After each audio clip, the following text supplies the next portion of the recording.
यहां तक मुझे लगता है किसी को कोई दिक्कत नहीं है।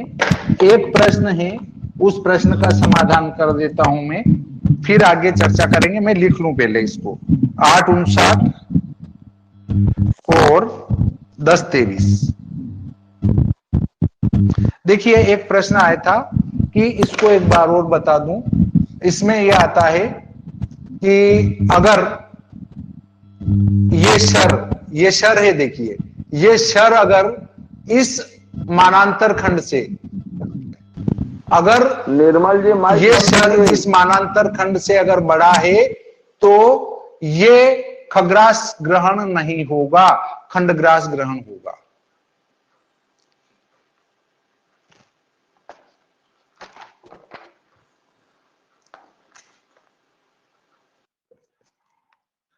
मांद्य खंड से शर बड़ा तो ग्रहण नहीं,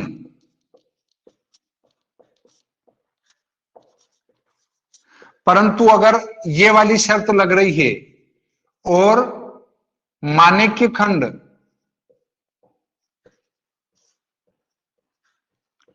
से शर बड़ा तो मांद्य ग्रहण, मांद्य ग्रहण,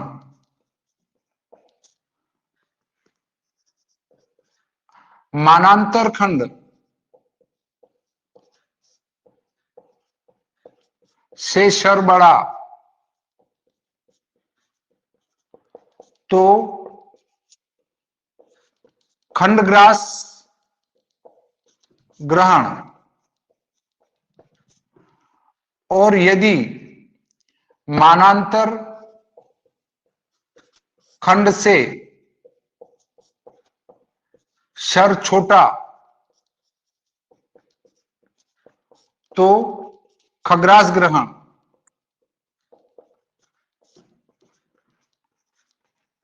अब देखिए, अब किसी का प्रश्न हो तो बोलने, मतलब ये शर जो है इस मानांतर खंड से बड़ा है तो खग्रास ग्रहण नहीं होगा।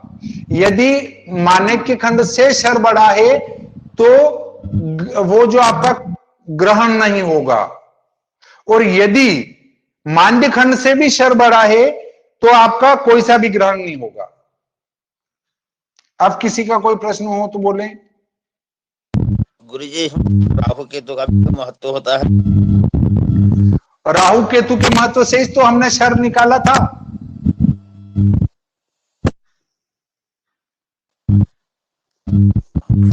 राहु केतु से ही हमने शर निकाला था।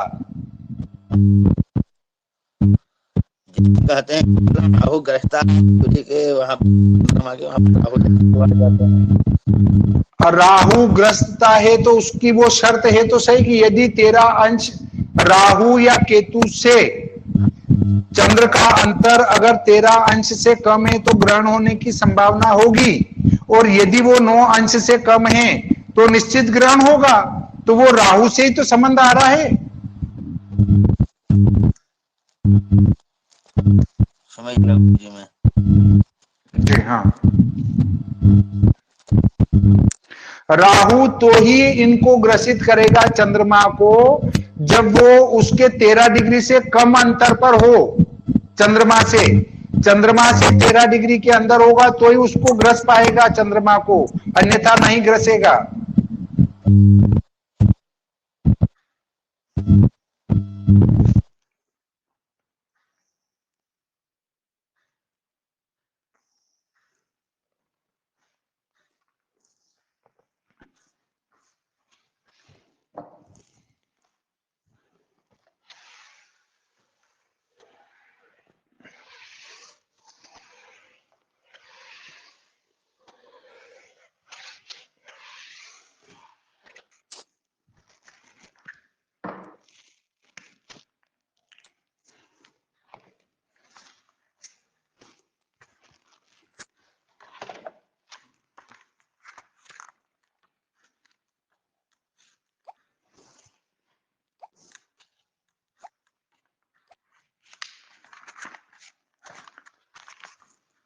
श्री संवत 2079 शक 1944 वैशाख शुक्ल पक्ष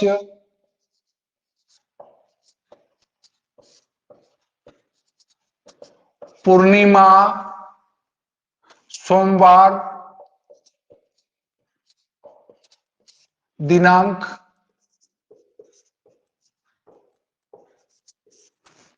16/5/2022 को खग्रास चंद्र ग्रहण होगा। इसका विवरण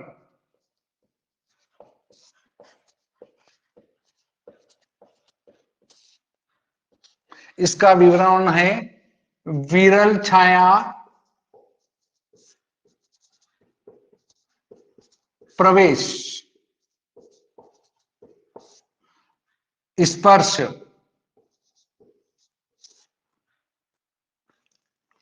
सम्मिलन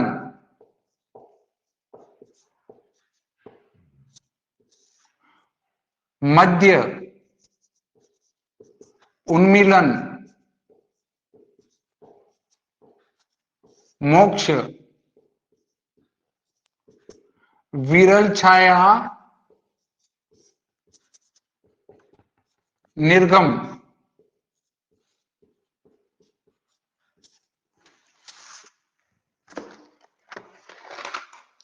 देखिए इसका स्पर्श है विरल छाया प्रवेश।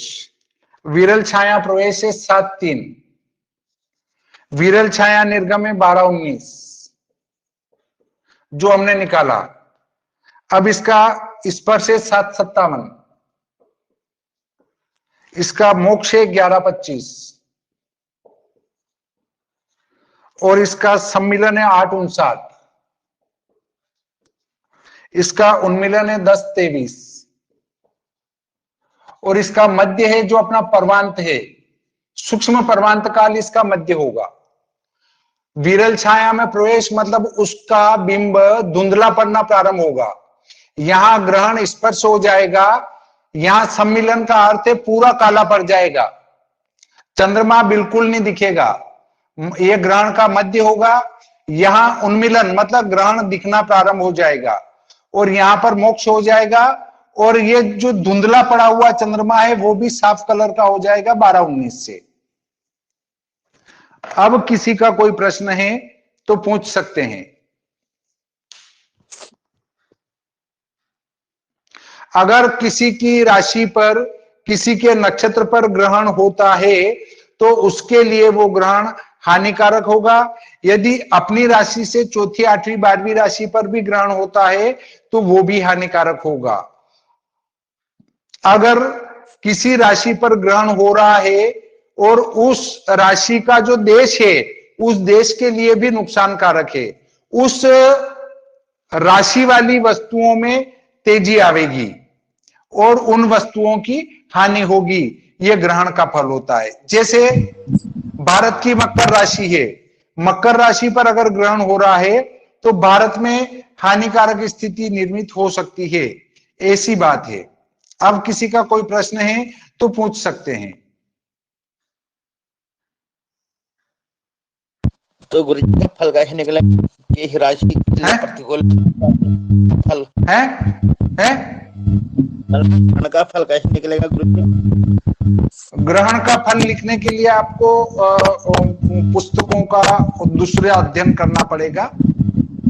इसके जो अपने संहिता ग्रंथ हैं, संहिता ग्रंथ में इसका फल लिखा गया है। संहिता ग्रंथ को पढ़ेंगे तो अब तो आपको समझ में आ जाएगा। गणित आ गई मतलब वो समझ में आसानी से आएगा।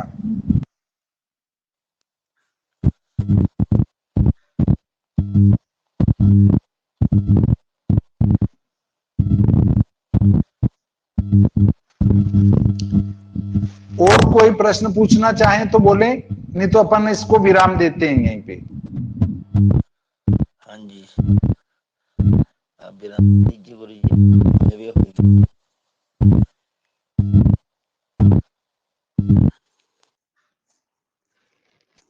किसी का कोई प्रश्न नहीं है? करें यहीं पर संपूर्ण। श्री सरस्वती मैया की जय, श्री कृष्णचंद्र भगवान की जय। देखिए, कल हम चंद्र ग्रहण, सूर्य ग्रहण को पढ़ेंगे। यदि आपको लगता हो कि कुछ विश्राम कर लेना चाहिए तो भी अपन रोक सकते हैं कि साहब हमें अभी इसको अध्ययन करना है, तो रोक सकते हैं। अगर आप कहें कि नहीं करवाना ही है तो कल सूर्य ग्रहण करा देंगे।